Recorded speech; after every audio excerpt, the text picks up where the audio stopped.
je suis l'évangéliste Patrick Mba et j'aimerais m'entretenir avec vous aujourd'hui d'un sujet plutôt épicé. Parlons de sexe. Ah oui, je sais que parler de sexe, parfois, ça peut être un peu difficile. Je me souviens d'une vidéo qui a été faite à un moment, d'une publicité où un grand frère décide de rencontrer son petit frère et lui dit « Je crois que tu es déjà un homme. Aujourd'hui, il faut que je te parle de certaines choses. » Et coupant la parole au grand frère, le petit frère lui dit « Qu'est-ce que tu veux savoir ?» Donc je suis sûr que vous avez sûrement des choses à m'apprendre, mais j'ai l'intention de partager d'après la parole de Dieu sur un sujet dont on parle beaucoup aujourd'hui, c'est le safe sex, une expression anglaise qui veut dire la sexualité sans risque. Je suis sûr que si vous avez suivi toute la communication sur le sujet, vous allez vous rendre compte que l'un des outils les plus présentés, les plus vulgarisés pour le safe sex, c'est tout simplement le préservatif. Ce petit bout de latex, on nous le vante énormément. Et il y avait une campagne d'ailleurs sur nos ondes récemment qui avait pour slogan « Pincer et dérouler ». Je crois que quelques parents ont dû être un peu embêtés lorsque peut-être la petite fille de 4 ans ou le petit garçon de 5 ans disent juste qu'est-ce qu'il faut pincer et dérouler. En fait, la parole de Dieu n'a jamais de gêne à nous parler de ce que Dieu n'a pas eu de gêne de créer. Mais j'aimerais que nous puissions nous poser une question dès le début. Lorsqu'on nous parle de sexualité sans risque, de quel risque est-ce qu'on parle exactement? Quel est le risque et comment prévenir ce risque? Je crois que si quelqu'un fait dans la prévention incendie, pour lui le risque c'est les incendies, et donc par conséquent il est en train de lutter contre ces incendies. Et si vous êtes un sauveteur en mer, eh bien vous savez que le grand risque c'est que les gens peut-être aient des bateaux qui chavirent, des embarcations qui ont des difficultés et qui se retrouvent donc en difficulté. Quel est donc le risque? Je crois que c'est là qu'il y a le plus grand problème, parce que de nos jours, souvent lorsqu'on parle de sexualité, pour beaucoup de gens, le plus grand risque, c'est une procréation non contrôlée, se retrouver père ou mère sans l'avoir voulu, et puis les infections sexuellement transmissibles, les maladies honteuses, comme on disait à une époque un peu reculée. Mais j'aimerais vous donner le point de vue de la parole de Dieu. Et avec votre permission, j'aimerais que nous lisions dans 1 Corinthiens, au chapitre 6, au verset 18. Et il est dit: fuyez l'impudicité. Quelque autre péché qu'un homme commette, ce péché est hors du corps. Mais celui qui se livre à l'impudicité pêche contre son propre corps. Lorsque la parole de Dieu parle d'impudicité, c'est traduit du mot grec porneia. Et porneia se référait à toute activité sexuelle hors mariage. Et il est intéressant de noter que le contexte de la ville de Corinthe, puisque le verset est celui de 1 Corinthiens 6, 18, donc adressé à l'église qui était à Corinthe à l'époque, c'est dans le contexte d'une ville cosmopolite, comme on trouve beaucoup de nos capitales aujourd'hui, beaucoup de nos grandes villes, où les gens faisaient beaucoup d'échanges commerciaux et avaient une grande agitation intellectuelle et évidemment il y avait beaucoup de recherches de divertissement. Dans cette ville de Corinthe, donc, vous aviez un temple à la déesse Aphrodite qui était où travaillaient des prêtresses ou si on peut le dire en termes plus simples, des prostituées, dans le sens où l'adoration pour les adorateurs consistait à aller là-bas et à coucher avec ces personnes, et l'argent qui pourrait être considéré dans une église comme celui des offrandes était mis dans la caisse du temple et ça permettait de faire prospérer les choses. Ça peut sembler très loin de notre époque, mais on n'en est pas si loin que ça, si vous regardez autour de nous. Parce qu'aujourd'hui, justement, la débauche a atteint un niveau très dangereux. Mais permettez que nous revenions à la pensée de safe sex. Quand on dit qu'on se protège, est-ce que nous protégeons nos émotions avec un préservatif? Oui, vous m'avez bien entendu, parce que vous savez que l'homme n'est pas seulement physique. Vous êtes un être physique, mais vous êtes en même temps un être émotionnel, un être social, et puis un être spirituel. Est-ce que le fait de mettre un préservatif protège vos émotions? Permettez-moi de vous raconter une histoire triste qui s'est déroulée récemment dans une ville pas loin d'ici.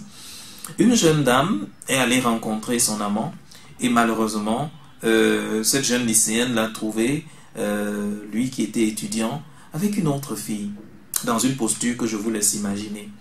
Quand il est rentré chez elle, elle s'est versé un verre de poison et elle est décédée quelque temps après. Je crois qu'il est fort possible, je n'ai pas été dans leur intimité, que chaque fois qu'elle rencontrait ce jeune homme, elle utilisait un préservatif. Mais ça n'a pas protégé ses émotions lorsqu'elle s'est retrouvée trahie. Et sans aller jusque-là, certains ont vu les relations interrompues brusquement, sans s'y attendre, et alors leurs émotions ont été meurtries. Pourtant, ils utilisaient un préservatif. Comme quoi, il est fort possible que le préservatif ne nous protège pas émotionnellement. Est-ce qu'il nous protège donc socialement? Est-ce que parce que vous mettez un préservatif, vous pouvez coucher avec qui vous voulez, quand vous voulez? Non. La société a ses règles.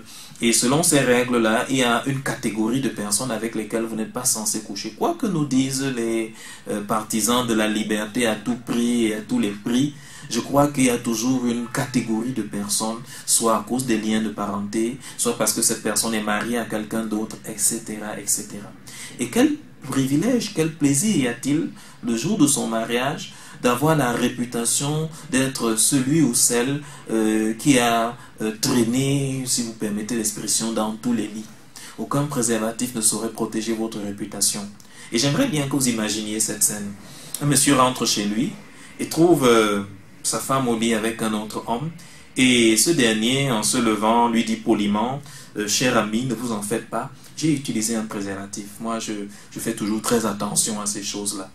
Je crois que s'il se fâche et qu'il envoie heurter un mur et qu'il lui arrive quelque chose, je crois que même au tribunal, on parlera de circonstances atténuantes. Parce qu'on dira, eh bien, ce monsieur, non seulement s'était rendu coupable d'adultère envers l'accusé, mais en plus de cela, il lui a manqué de respect, comme s'il utilisait un préservatif avec la femme d'autrui et permettait de se justifier du mal ainsi commis. Ça, c'est l'aspect social. Notre réputation n'est pas protégée par un préservatif. Qu'en est-il donc de l'aspect spirituel?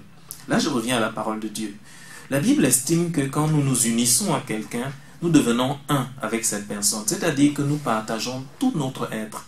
En termes spirituels, ça veut dire que la somme du contenu, si vous permettez cette expression un peu sommaire, le contenu spirituel de l'autre est partagé avec la personne dans l'union sexuelle. Ça suppose donc que autant on peut hériter de toutes sortes d'infections que la personne aurait empruntées ici et là, autant malheureusement les formes d'initiation spirituelle par laquelle la personne est passée, les formes diverses de compromission spirituelle, les aspects de son caractère, tout cela est partagé. C'est pour cela que la parole de Dieu préfère limiter cela dans le contexte sécurisé du mariage.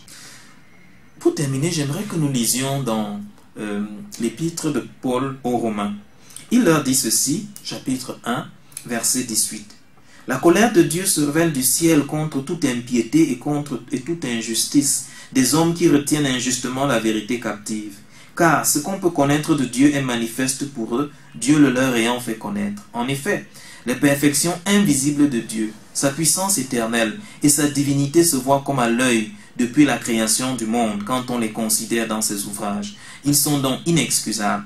Puisqu'ayant connu Dieu, ils ne l'ont point glorifié comme Dieu, et ils se sont égarés dans leurs pensées, et leur cœur sans intelligence a été plongé dans les ténèbres. Se vantant d'être sages, ils sont devenus fous, et ils ont changé la gloire du Dieu incorruptible en image représentant l'homme corruptible, les oiseaux, des quadrupèdes et des reptiles. C'est pourquoi Dieu les a livrés à l'impureté, selon les convoitises de leur cœur, en sorte qu'ils déshonorent eux-mêmes leur propre corps, eux qui ont changé la vérité de Dieu en mensonge et qui ont adoré et servi la créature au lieu du Créateur qui est béni éternellement. Amen.